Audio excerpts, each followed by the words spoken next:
All right, Rodgers, Brady, and Lamar have disappointed. What about the overachievers? We discussed the 5-1 Giants, who have wins over Green Bay and Baltimore. The Jets, who are now 4-2 and may have the best young talent in the league. And the Falcons just dominated the number one defense and have been consistent every week.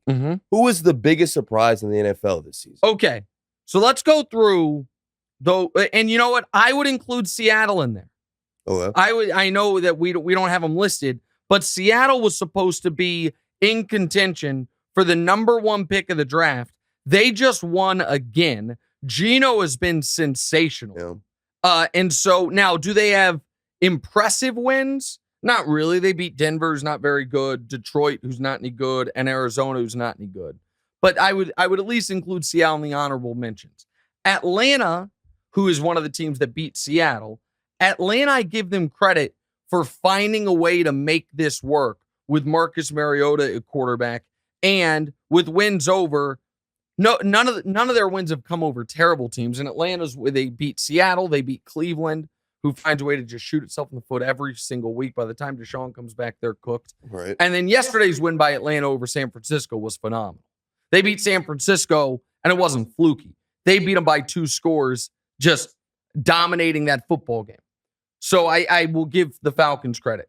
The Jets do have, listen, Sauce Gardner's awesome. Breece Hall's very good. Garrett Wilson didn't do anything this weekend, but it was hard because they weren't throwing the ball well. I think he's very good. Quinnen Williams is really good. So I agree with the young talent thing. Zach Wilson. He's compliant. Yeah, but if we go through what Zach Wilson's done so far this year, okay? So he comes back. He plays Pittsburgh. 1 touchdown, 2 picks, 250 yards. Not great. Against Miami, 14 of 21, 210 yards, 0 touchdowns, 0 picks. And then against Green Bay, 10 of 18, 110 yards, 0 touchdowns, 2 picks.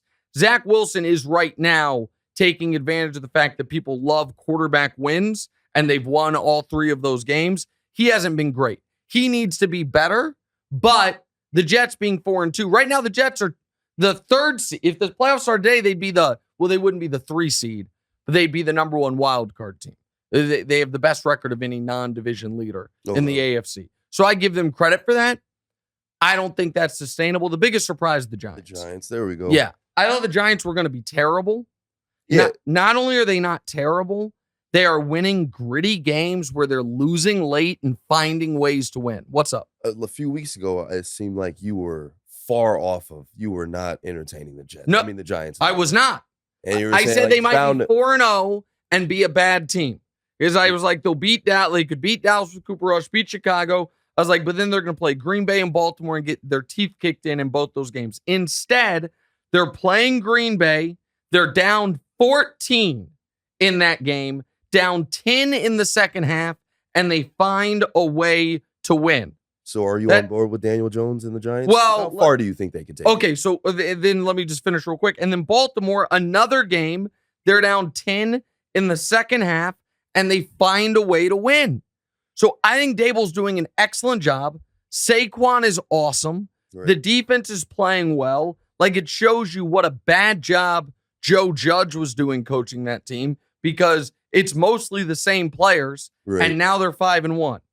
Daniel Jones, if they get a real quarterback there, they could be a dangerous team very quickly.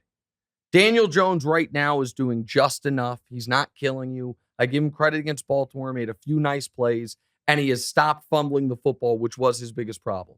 He is still, at best, like the 20th best quarterback in football.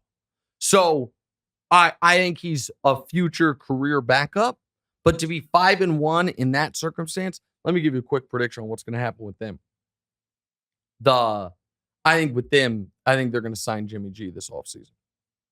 I think that is where Jimmy G goes.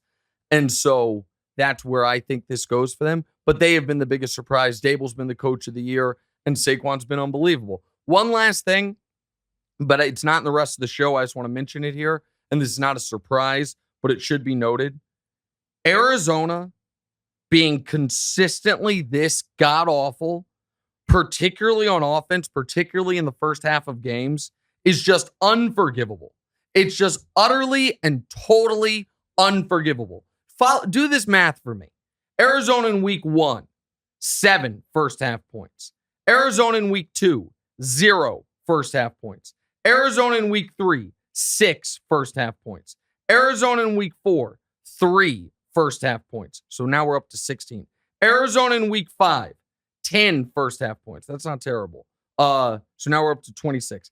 Arizona this past week, 3 first half points. That's 29 first half points in 6 weeks. So that's less than 5 points a game in the first half of games for a team whose entire strength is supposed to be its offense. Now, I know they get Nuke Hopkins back, but they lose Hollywood Brown because he got hurt. Arizona, they are so poorly coached, and Cliff does such a bad job. And Kyler, after getting all that money and talking all that trash, Kyler has 6 passing touchdowns this year. 6. He has an 81 passer rating. For a team that last year I think started 9-2. This is brutal, and I don't see any way out for them. And you also keep in mind they're 2-4. One win is against Carolina, and the other win is against a 1-4 Raider team that I actually think is kind of frisky. But that Raider win was one of the most miraculous games of the year. They were down in that game 23-7 with 9 minutes left. They're down 16 with 9 minutes left and came all the way back to win. That was Kyler's one good moment. They've been a disaster. Hey, thanks for watching. Hit the subscribe button to get more from the show, and make sure to click the bell to get notified every time new content drops. Check out full episodes of What's Right wherever you get your podcasts, or just click the link in the description below.